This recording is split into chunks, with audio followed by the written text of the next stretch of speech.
a todas y a todos y bueno, muchas gracias a Sabela y a Caterina por la invitación, a la Diputación da Coruña por la organización de las jornadas y sobre todo gracias por el ambiente y el clima que se ha creado en este encuentro, que es enormemente estimulante.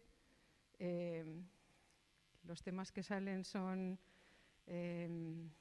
fundamentales y bueno, creo que hay una madeja aquí para tirar, no sé, semanas. O sea que muchas gracias a todas las que estáis aquí también, porque también sois vosotras las que movilizáis esa energía. Bueno, yo en realidad la presentación, que se llama Observando la creación independiente, es un punto de partida porque de lo que yo traía para hablar, pues lo he ido modificando y en función de lo que son también los temas de interés que yo veo que van surgiendo, pues la he ido cambiando y bueno, pues voy a hablar de ello, pero también voy a hacer excursos para comentar sobre algunas de las cosas que se han dicho aquí. Bueno, para empezar, el observatorio que yo fundé hace unos años y que es el Observatorio de Creación y Cultura Independiente, es independiente. O sea, no recibe ningún tipo de aportación de ninguna institución que de alguna forma pueda influir en la manera de ver la realidad o sea, que asumo toda la responsabilidad de lo que diga aquí. Bueno, ¿y cuál es el sentido del observatorio? Bueno, pues queremos ser ese complemento. Hay veces, decíamos esta mañana en el desayuno, que se cree que hay un conflicto o una contradicción entre razón y emoción, entre objetividad y subjetividad, y es falso. O sea, lo es falso incluso desde el punto de vista neurobiológico. La razón y la emoción se nutren una a otra y interactúan constantemente. Y bueno, nosotros por alguna razón, por la razón de la razón, hemos escogido trabajar en generar, registrar hechos, datos y a partir de ahí, bueno, devolver una imagen de lo que sucede como punto de partida para poder actuar. En ese sentido, para nosotros, el conocimiento que generamos lo consideramos una inspiración para poder transformar la realidad. Y además, pues queremos, bueno, esto es un poco las ideas, ¿no? O sea, nuestro objetivo es el desarrollo del sector de creación independiente en España, utilizando la investigación y la generación de conocimiento como mecanismo de transformación. Para ello intentamos siempre buscar relaciones colaborativas con otros agentes y intentamos también trasladar eso a entornos tecnológicos que le den difusión o estabilidad. Bueno, ¿qué creemos nosotros o qué interpretamos nosotros que es la creación independiente, ¿no? Frente a otras, bueno, pues son aquellas actividades o proyectos que generan derechos susceptibles de ser registrados o no. Las fórmulas de registro, esto, que se centran en el desarrollo de proyectos artísticos singulares, desarrollo de nuevos lenguajes, investigación, que no quiere decir que renuncien a la sostenibilidad del proyecto, pero no sitúan la rentabilidad económica, digamos, por delante, y que en sus órganos de gobierno no existen otros agentes, bien sean productoras independientes de las que tienen integración vertical, digamos, o instituciones que puedan interferir con el trabajo. O sea, creemos, cuando hablamos de creación independiente, hablamos de esto. Y como decía, pues nosotros registramos hechos, datos. En esos datos identificamos regularidades o interpretaciones. En ese sentido, también la generación de conocimiento, digamos que tiene su parte de construcción de un relato, ¿no? Intentando impactar sobre la realidad, porque en el sector en el que nosotros trabajamos, pues pasa bastante esto. O sea, que hay muchos datos, hechos y tal, y luego pues se interpretan las cosas de aquella manera y circulamos en muchas ocasiones con una serie de lugares comunes que hemos interiorizado y que nos perjudican en muchas ocasiones, ¿no? De hecho, algunas de las cosas que se han dicho esta mañana son un poco proyección de esos lugares comunes que asumimos, o sea, un poco a veces unicornios, ¿no? Esta mañana decía Roberto, o hace un rato decía Roberto, en esa génesis de la estructura del sistema escénico en España, que ya os voy a decir que lo que voy a presentar inmediatamente es que es un sistema totalmente disfuncional, pues una de esa génesis, ¿por qué es así? Y en parte, ¿por qué ese sistema se creó de esa forma? Que efectivamente fue alrededor de la transición, pero en ese momento no se hablaba tanto de industrias culturales. Bueno, sí, ya Adorno hablaba de industrias culturales, pero quiero decir que no como se habla ahora. ¿Y qué es lo que pasaba? Pues que todo el movimiento más independiente, precisamente, que había crecido en los barrios, sobre todo como contestación a la dictadura, a través de asociaciones, de colectivos de barrio, pues en ese momento los grandes referentes que había de la acción en las artes escénicas más profesionales, el referente que había eran pues las compañías de repertorio. Y de alguna forma, cuando ya se empezó a montar el INAEM, que fue la primera entidad que después en otras comunidades autónomas se hicieron modelos parecidos, pues sí se reclamó un estatuto para ser reconocidos con esa profesionalidad equivalente a los que se consideraban entonces profesionales, y se cayó en la trampa de uno de los grandes errores de nuestro sistema, que además no pasa en el resto de los países europeos, en general en el mundo occidental desarrollado, que es que aquí se adquiere el reconocimiento profesional vía forma jurídica de constitución. O sea, que si yo no he bailado nunca, bueno, claro, luego no me contratarán, pero quiero decir que yo puedo, al darme de alta como autónomo o como una sociedad anónima o una cooperativa o alguna de estas fórmulas de economía, pues yo me podría presentar a subvenciones o a determinadas cosas porque se me reconocería como profesional. O sea, no está tan basado en el trabajo, sino como en la forma jurídica. Esto, ahora vamos a ver, ha traído enormes consecuencias para el sistema, haciendo que el sistema sea disfuncional. Yo hace poco, en el 25 aniversario de Esquena, decía el sistema escénico español pues sufre de aluminosis. O sea, está enfermo, se utilizó un cemento que fragua rápido, pero que enferma también pronto, ¿no? Bueno, pues, ¿cuál es el problema? Que en realidad son muchos problemas, pero uno de los problemas, y ahí hay un unicornio, uno de los problemas es que nosotros tendemos a pensar que el sistema cultural español, pero en este caso el escénico, es muy público. Y al mismo tiempo, si lo comparamos con la mayor parte de los países occidentales desarrollados, pues posiblemente sea el más privado. ¿En qué sentido es el más privado? Pues que en España la creación se canaliza a través de entidades, por ese defecto un poco de origen, se canaliza a través de entidades mercantiles. Es decir, que dentro del sistema es el único agente al que se le obliga a trabajar en régimen de mercado. O sea, depender de la venta de sus productos y servicios. Bueno, también existen las ayudas, pero ahora vamos a ver algunas de las cifras.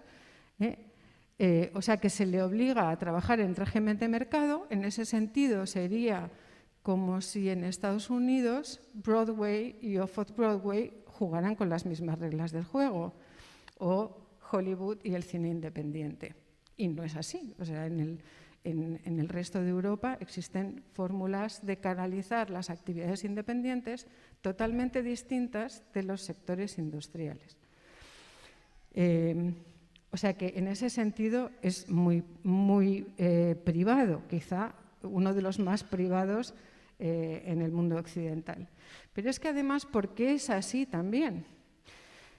Porque hemos creado, o sea, en el sistema en el que estamos, algunas de las herramientas más potentes, y algunas las ha citado Roberto, más potentes para que la sociedad genere sus propias iniciativas, en este caso creativas, que son 3 fórmulas. O sea, uno es una fórmula jurídica de constitución que esté privilegiada o incentivada, porque de alguna forma estos cauces representan como el I+D+I social, ¿no?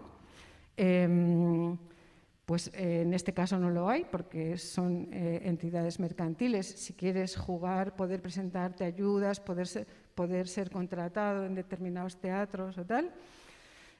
Por otra parte, otro de los recursos de los que se dota aquellas actividades que tienen interés general es la posibilidad de recibir aportaciones de otros agentes de la sociedad, bien sean empresas o fundaciones o ciudadanía, porque es lo más importante. O sea, realmente en los sistemas donde funciona así también hay la aportación de la ciudadanía. Pues precisamente estas organizaciones independientes dedicadas a actividades de interés general, en ese sentido, tercer sector, como decía Roberto, pues son las que están más incentivadas. ¿Qué quiere decir más incentivadas? Que se canalizan todas esas aportaciones hacia ese sector y además son las que reciben mayores beneficios, por ejemplo, de tipo fiscal. Bueno, pues en España el sector de creación independiente, junto con otros, pero el sector de creación independiente está excluido del sistema. Quiere decir que no puede recibir aportaciones que sean desgravables. Vamos, les podemos regalar dinero si queremos, pero ¿qué quiero decir? Que no va a tener esas consecuencias. En ese sentido, no hay políticas que orienten los recursos a beneficiar a la creación independiente o a proyectos independientes culturales surgidos desde la base. O sea que... Y el tercer mecanismo de incentivación es el que estas organizaciones puedan recibir voluntarios. Esto tiene que ver con algo que ha dicho Roberto de decir, uy, qué horror, esto no puedes... Vamos a intentar evitar aquí el voluntarismo. Bueno, yo creo que el voluntarismo tiene que ver con la profesionalidad y luego otra cosa tiene que ver con ciertas dinámicas sociales que tienen un carácter afectivo y que tienen el sentido de querer hacer real algo. Eso no quiere decir que las normas que rigen el voluntariado tengan que tener restricciones para que el voluntariado que realmente canaliza el derecho de las personas a participar en buscar soluciones para el propio medio en el que viven, entre en colisión con otros derechos como el derecho laboral u otro tipo de cosas. Bueno, estas 3 herramientas, que son las 3 herramientas que en la mayor parte de los países occidentales disponen las entidades que están enfocadas a generar un bien social, entre ellas las culturales, en España carecemos de ellas.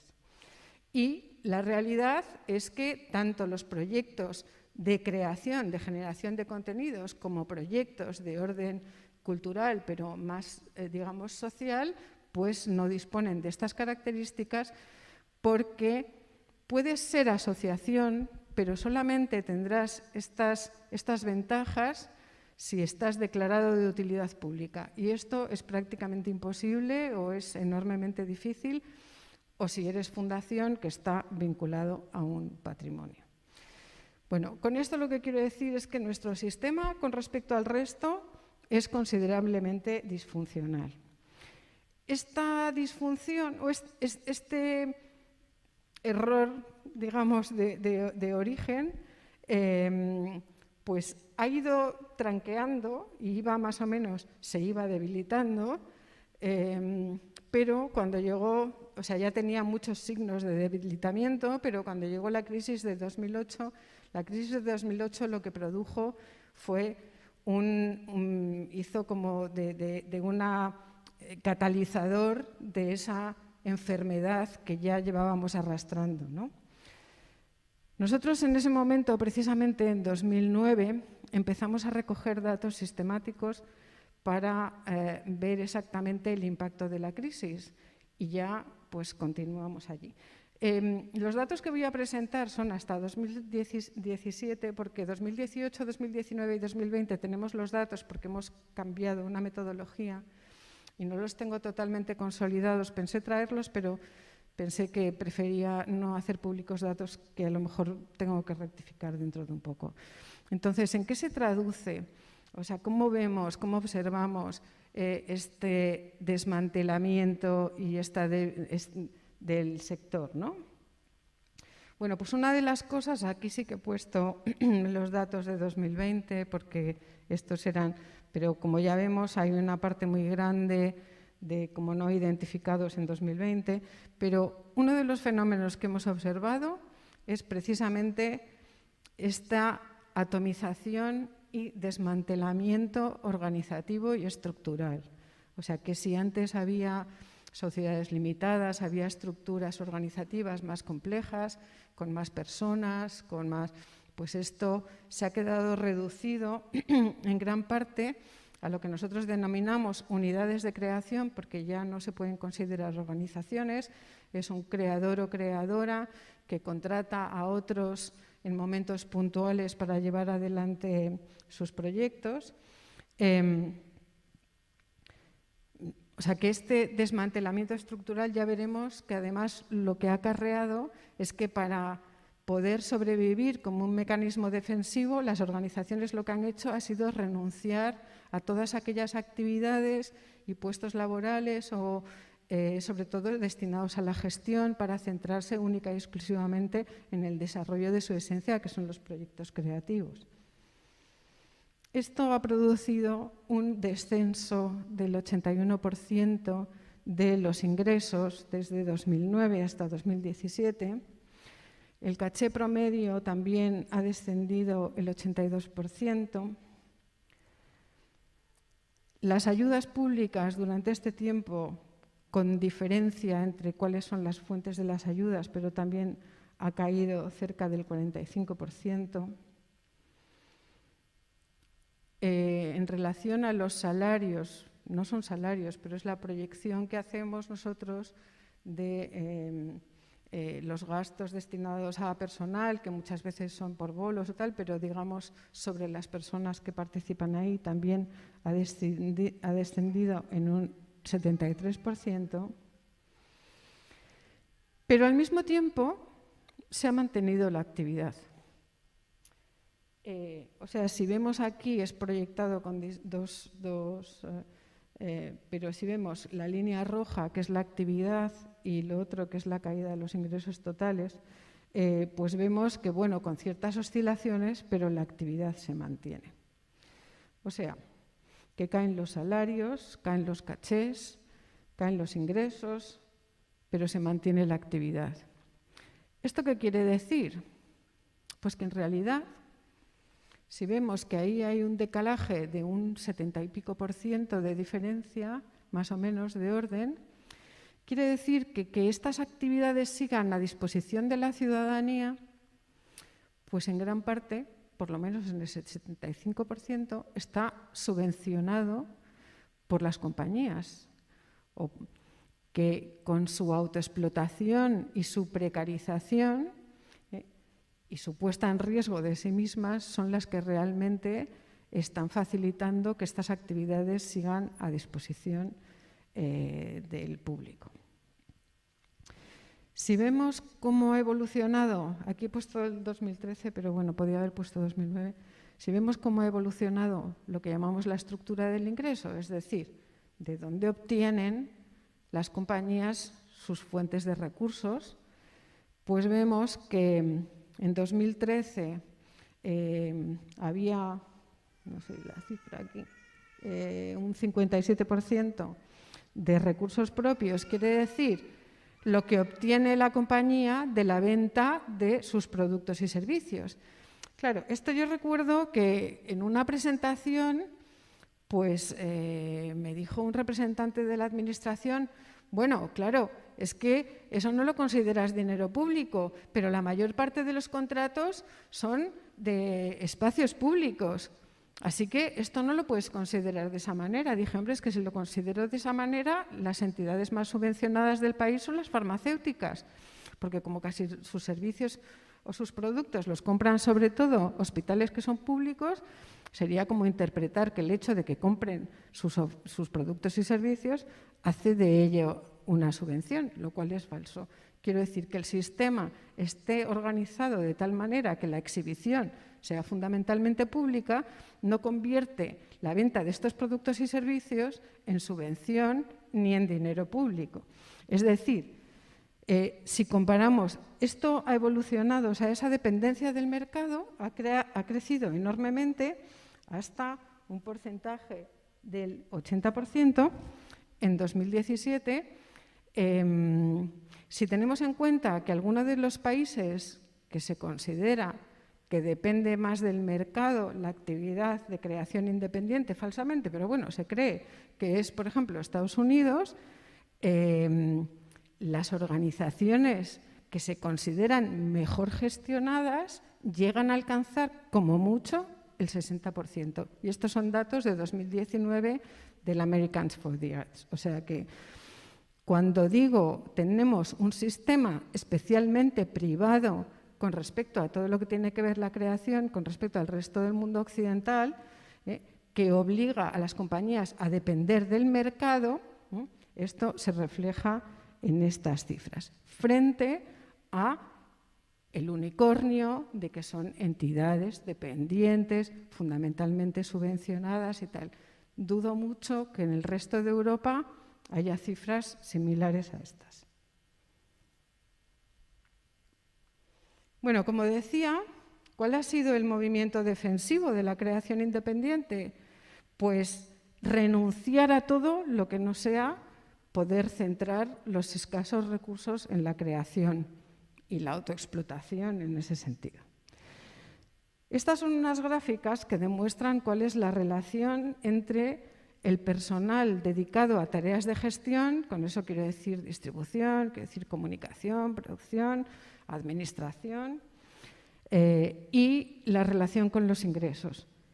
En ese caso eran personas destinadas a trabajo y en estos son días dedicados, porque es como nosotros lo medimos, en días dedicadas a la gestión. Claro, como lo único que puede sacar a las organizaciones, a las compañías de creación independiente de ahí es una gestión mucho más eficaz y encima se renuncia a la gestión y además, como se decía ayer, el creador ya se tiene que dedicar, pues en fin, esto genera un loop del que es muy difícil salir, ¿no? El último recurso ya ha sido renunciar a toda forma jurídica de constitución. Ahora mismo, por ejemplo, en Andalucía, el 40% de las compañías no están constituidas jurídicamente ni como autónomos. O sea, lo que se hace es externalizar totalmente la gestión en productoras o en empresas de gestión que, o sea, realmente la estructura organizativa es un creador o creadora que contrata a terceros, pero no los contrata a él. Es que esa productora o esa distribuidora o esa entidad de gestión contrata al propio creador o creadora y a los otros intérpretes para determinados bolos. Y esa persona ya no tiene ni autónomos. O sea, que ya es la precarización más absoluta. ¿Y qué es lo que pasa? Que al mismo tiempo, al tomar esa decisión, hay menos espectáculos, menos repertorio vivo, en fin, todos los indicadores, pero por lo menos te proteges del riesgo de ir incrementando el déficit.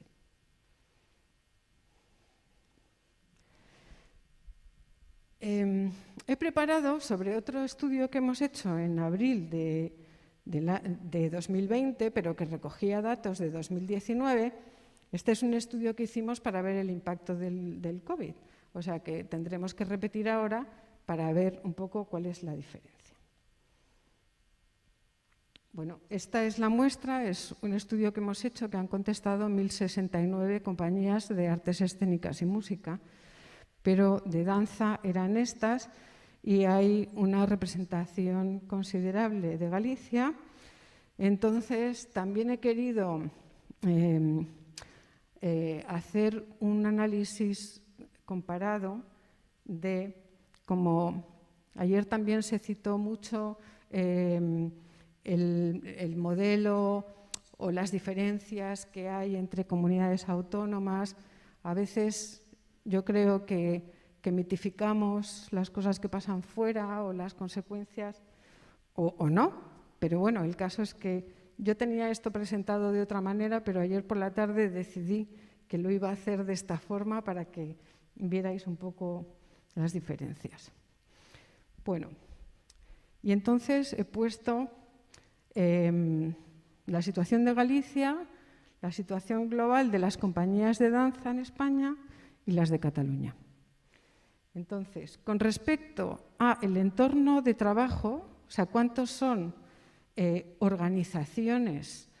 O sea, una compañía que tiene una estructura y que tiene una organización, o que es una persona que contrata a terceros, pues el persona que contrata a terceros es el verde.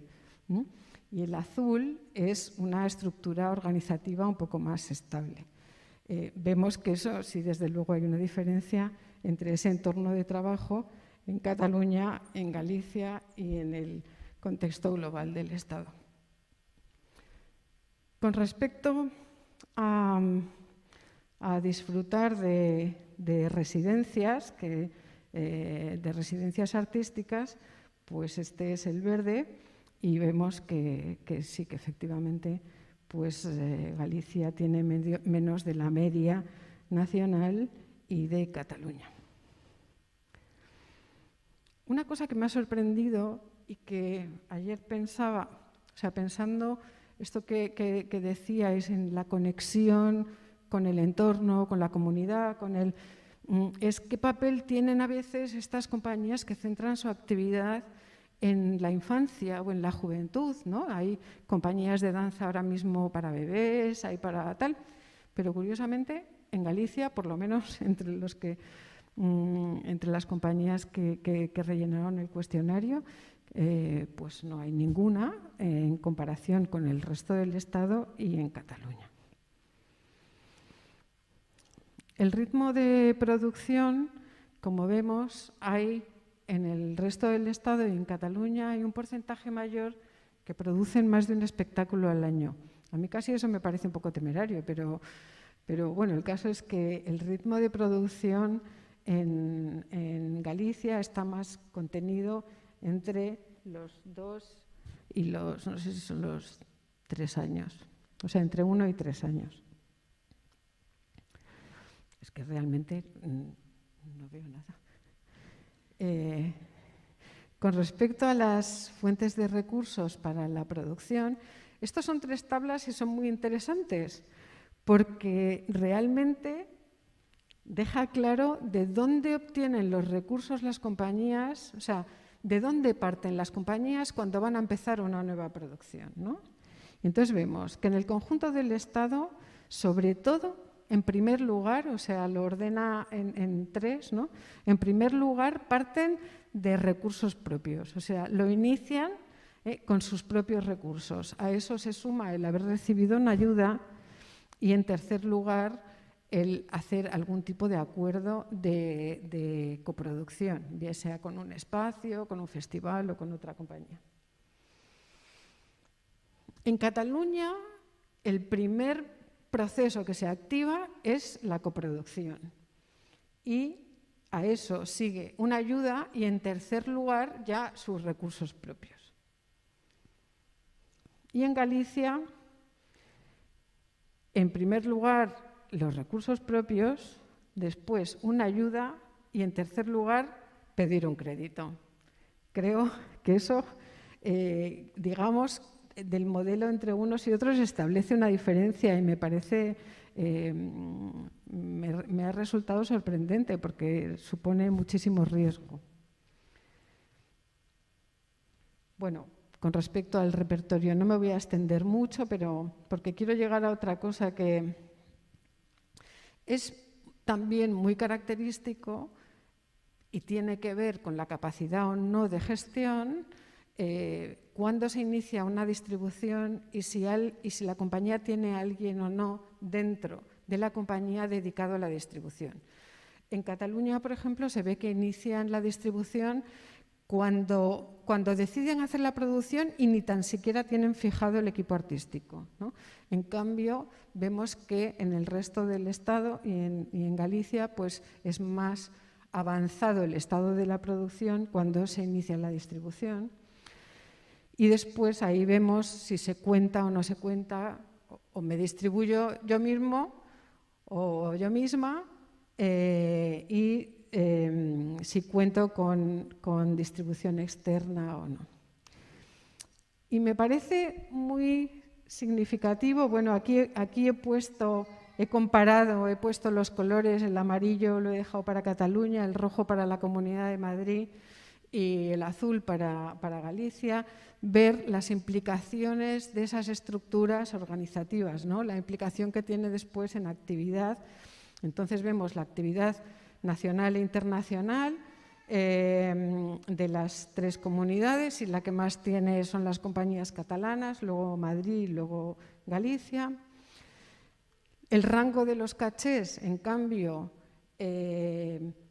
bueno, Galicia, este es el rango mínimo y máximo, ¿no? O sea que digamos que la horquilla menor es en Cataluña, o sea que tienen una horquilla entre mínimo y máximo menor. Pero estos luego son los ingresos, o sea, es curioso, ¿no? O sea, al final los ingresos totales por compañía en Madrid son mayores que en Cataluña, a pesar de que tienen más actividad, porque tienen también menores cachés. Y Galicia está ahí considerablemente por debajo.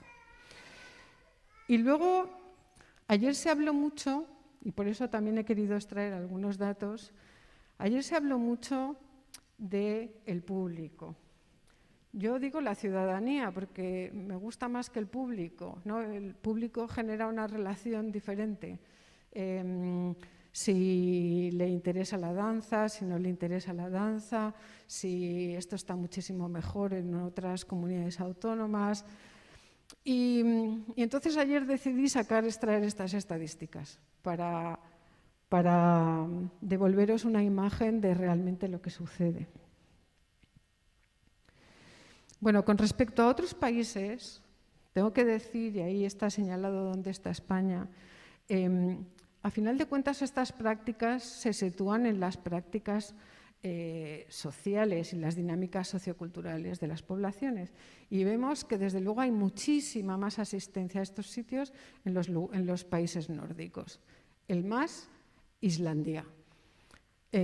Bueno, quiero decir, gran parte del año desde luego no pueden vivir en la calle, cosa que estos ámbitos de socialización, cuando vamos más al sur de Europa, estas prácticas entran en colisión con otras dinámicas de socialización que debemos tener en cuenta. Si extraemos datos de la última encuesta 2018-2009 de hábitos y prácticas, esa encuesta a mí no me gusta porque pregunta por la danza y el ballet junto. Y claro, ya al que preguntas, cuando le preguntas por danza y ballet, ya se lleva la danza a un sitio distinto del que tiene lugar en la vida cotidiana de las personas, ¿no? Entonces, bueno, ahí podéis ver el grado de interés por esa actividad, que se puede situar entre 0 y 10. Ahí veis el grado de interés. Pero curiosamente, en Cataluña tienen mucho más interés, pero asisten menos que en Galicia, en el último año. O sea, ¿qué porcentaje de la población ha asistido en el último año? Pues en Galicia más que en Cataluña. Y en el último trimestre pasa lo mismo. Después, ¿por qué no? Porque hay una pregunta que se refiere a por qué no va más o por qué no ejerce esta actividad con más frecuencia. Hay algunas que se repiten siempre en los primeros lugares, que son no tiene interés o no tiene tiempo, pero hay una en la que Cataluña y Madrid se diferencia de Galicia, que es que no hay oferta suficiente. Luego las otras más o menos son estándares, Pero esta es la que más me ha gustado, porque demuestra que hay un potencial en Galicia enormemente mayor que en las otras comunidades autónomas. Hay un apartado que casi nadie suele leerse y que tiene que ver también con el tercer sector, o sea, ¿cuál es la participación de las personas en aquellas actividades que se vinculan con sus valores o a los que está vinculado emocionalmente? ¿Y cómo los apoya? Entonces, hay uno que es le dedico tiempo, otro que es le doy dinero, o sea, donaciones, otro estoy asociado a una actividad cultural, estoy asociado y pago una cuota o estoy asociado y no pago una cuota. Pues mirar, desde luego tenéis un potencial aquí que no lo hay ni en Madrid ni en Cataluña. O sea, las cifras están ahí. O sea, si encima esto lo pusiéramos en relación con la renta, o sea, ¿cuál entiendo yo que es el gran reto? Que es encontrar esas vías o esas formas de ser capaces de despertar esos vínculos emocionales con una población que tiene la predisposición y tiene esa predisposición muchísimo mayor que otras comunidades autónomas con más renta. Bueno, podría seguir hablando de muchísimas cosas, de estas madejas y estos melones que se han abierto en las sesiones anteriores, pero bueno, creo que por lo menos sí que poner encima de la mesa que coincido totalmente con Roberto, en que hay que darle un cambio al sistema. Ese cambio del sistema, en fin, en los grandes sistemas de provisión de servicios públicos, la sanidad, la educación y cada vez más hay estructuras más complejas de provisión de servicios culturales, pasa un problema, o los transportes, pasa un problema que es que el sistema termina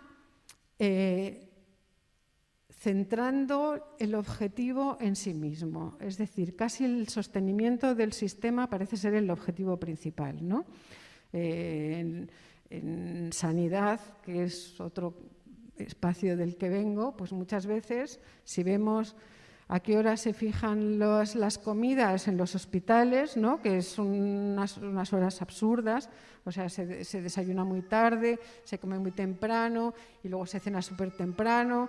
Cuando estás en un entorno donde el horario te permite, estás ingresado y te permite intentar ajustarte a tu ritmo biológico, que te pongan ese horario y después tienes una noche larguísima que se hace fatal, y dices tú, bueno, ¿y por qué no se establecen las comidas en función de las necesidades de los enfermos? Pues no, está establecido en función de las necesidades de los cambios de turno.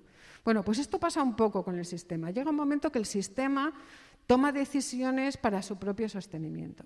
Y yo creo que el futuro y esa reestructuración pasa por volver a poner en el centro los dos núcleos del sistema, donde, digamos, la provisión pública de equipamientos, de normas, de leyes, de subvenciones, de tal, tiene que estar al servicio de las dinámicas del sistema y no de sí mismo, ¿no? Y es poner en el centro a la creación y la ciudadanía. Como he dicho antes, las políticas culturales que se crean y la institucionalización de las políticas culturales que se hace a partir de la Segunda Guerra Mundial, alrededor del año 48, y cuando se crean las primeras instituciones culturales, se hace para garantizar que esa comunidad puede participar, porque la palabra acceso tiene sus implicaciones, puede participar en ese desarrollo y crecimiento cultural que tiene que ser sincrónico